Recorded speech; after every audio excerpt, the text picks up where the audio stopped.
Halo semua, balik lagi di Techpreneur Talk, di mana podcast kami yang membahas bisnis dan teknologi. Nah, di video kali ini kami bakal ngebahas tentang kewirausahaan rakit PC yang lagi banyak banget diminatin sama kalangan anak muda zaman sekarang. Kenapa sih banyak diminati? Mungkin karena peluangnya yang besar dan juga modalnya yang fleksibel. Buat lebih lanjut, yuk kita kenalan sama narasumbernya.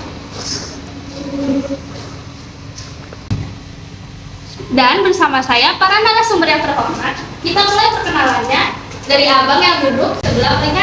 Halo, saya Bagas, saya pemilik dari perusahaan Techpreneur. Saya di sini sebagai narasumbernya. Saya Ismail Farudin sebagai mekanik komputer. Saya Terpanya dari perwakilan Gajah Merdeka. Langsung aja kita mulai podcastnya. Abang-abang sekalian, asik. Gimana sih pendapat kalian tentang bisnis ini yang sekarang makin diminati banyak orang? Sebenarnya tuh nggak terlalu diminati juga ya. Jadi tuh nggak selalu rame. Itu tuh pasti ada sepinya, ada ramenya. Itu kan tergantung kebutuhan orang itu ya. Ya nggak? Kadang orang beli itu kadang buat gaming di kantoran, kalau enggak buat editing. Biasanya kan ada orang yang buat 3D modeling gitu. Ya kalau bisa buat remodeling itu sih butuhnya yang lumayan mahal ya. Biasanya itu mereka itu nggak ngambil laptop, itu nggak mungkin. Jadi kan fokusnya kita kan rakit PC-nya.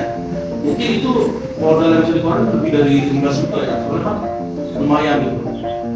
Kalau 3D itu kayak misalnya VTuber gitu. Itu beda. Jadi kita biasanya 3D itu kayak bikin animasi 3D, pakainya Blender gitu, namanya Blender.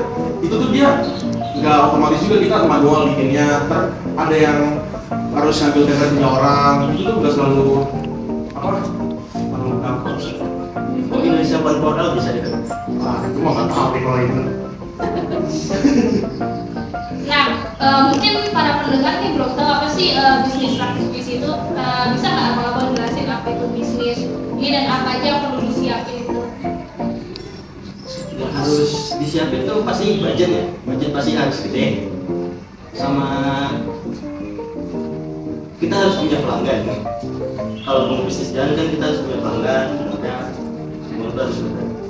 Biasanya dari itu sih, oper dari mulut-mulut. Biasanya kan mungkin ada saudara butuh, bantuin dong kios yang di sini. Nah, kita bisa bantu-bantu. Mungkin dari modal kecil atau dari orang modal kan biasanya kan modal paling kecil ya 10 juta. Itu bisa dibagi juga, nggak harus dari orang lain dulu.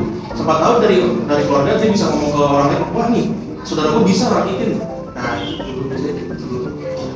Berarti kalau mau ngerjain kayak gitu harus ada requestan dari pelanggan dulu. Nggak bisa kalau kita jadiin barang itu ada di stok gitu ya? Ada juga yang di stok, misalnya kayak contohnya ya, kayak perusahaan Enter Komputer tuh.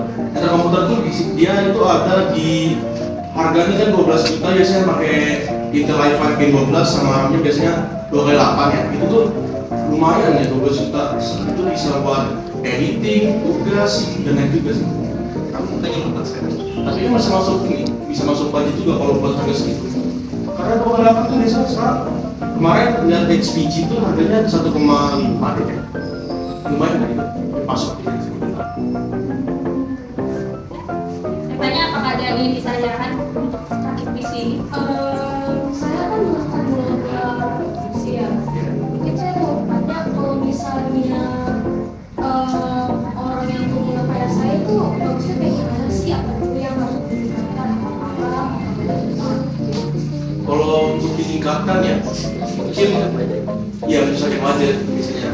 Nah kalau tingkatkan itu nggak bisa langsung tingkatkan gitu, kita harus sesuaiin sama motherboard. Motherboard itu kayak intinya gitu, misalnya motherboardnya itu supportnya sampai Gen 7. Misalnya kita mau masang di Gen 12, nggak bakal masuk ke soketnya.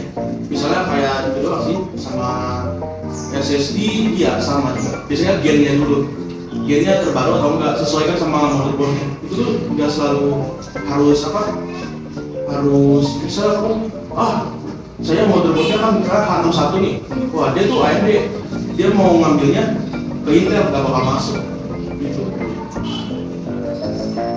Jadi kalau misalnya jasa rakit PC ini bisa kerja sama orang lain, kayak misalnya ada apa ya bahasanya, kayak pengusaha yang mau merekrut perakit PC ini atau usaha ini tuh dari rakit PC-nya sebagai Jadi sebagai orang yang kerja di bawah seseorang.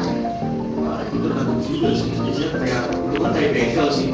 Kita tuh kerja sama ada bosnya gitu. Kan saya kan sebagai pemilik dari tech build ya. Nah itu bisa saya merekrut sih. Saya misalnya melihat dari beberapa sosial media misalnya, wah orang ini bisa nih berarti isi yang kompleks gitu misalnya. Nah ya udah saya bisa rekrut. Jadi dia masuk perusahaan saya buat jadi jual jasa rakit PC. Saya nggak masuk. Saya nggak masuk. Saya gimana? Berarti kalau mau merekrut orang itu harus udah punya dasarnya dulu. Ya, tapi kalau mau punya dasar juga bisa kok. Mungkin dia magang dulu, nanya-nanya ke senior gitu, bisa. Oke. Bisa Jadi kalau orang lagi magang, terus dia melakukan kesalahan di waktu masak itu gimana? Kalau lagi masak ram, Kalau lagi masa ram mungkin ya itu masalah dia ya. Itu harus ganti rugi dong. Jadi perusahaan kalau kita cover lumayan mahal kalau ram. Hitung aja sendiri coba. Satu ram itu kan misalnya 2 kali 8 itu udah 16 giga itu 1,5. Coba kita potong aja gaji dia. berarti kita nggak pernah magang dong. Berarti harus profesional kalau di toko itu. Toko itu ya kan gini loh, tanya senior, masa dia mau belajar sendiri gitu ya? Kalau mau mulai bisnis ini tuh biasanya ada les-lesnya apa belajar otodidak yang bisa dari YouTube atau dari platform lain. Bisa Dulu ya guys, iya. saya kan otodidak, jadi pengalaman aja bisa bongkar bisa masuk.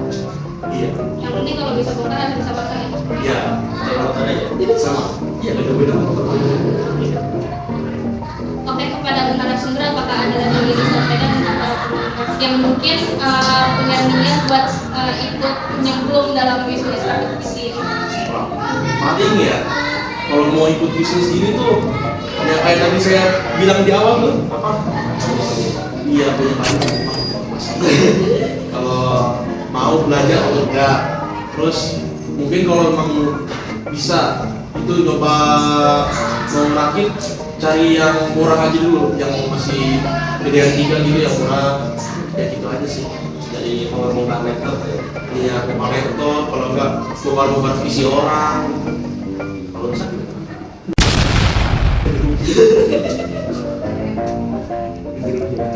Apakah ada yang disampaikan lagi?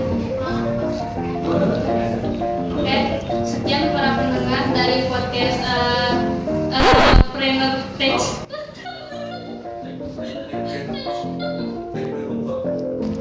Trainer Talk. Apabila ada banyak kesalahan mohon dimaafkan karena kami baru pemula, kecuali para abang-abang kalian yang udah yang memakai dalam bidangnya. Sekian, terima kasih. Wassalamualaikum.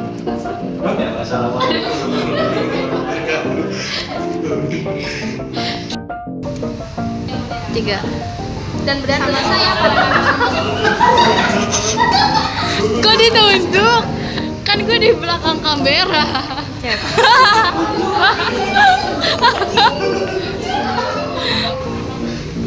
halo semua, balik lagi ke Trainer Asia di Cep.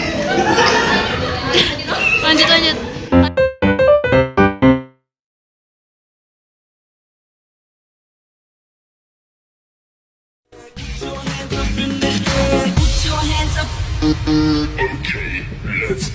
Put your hands up. Put your hands up.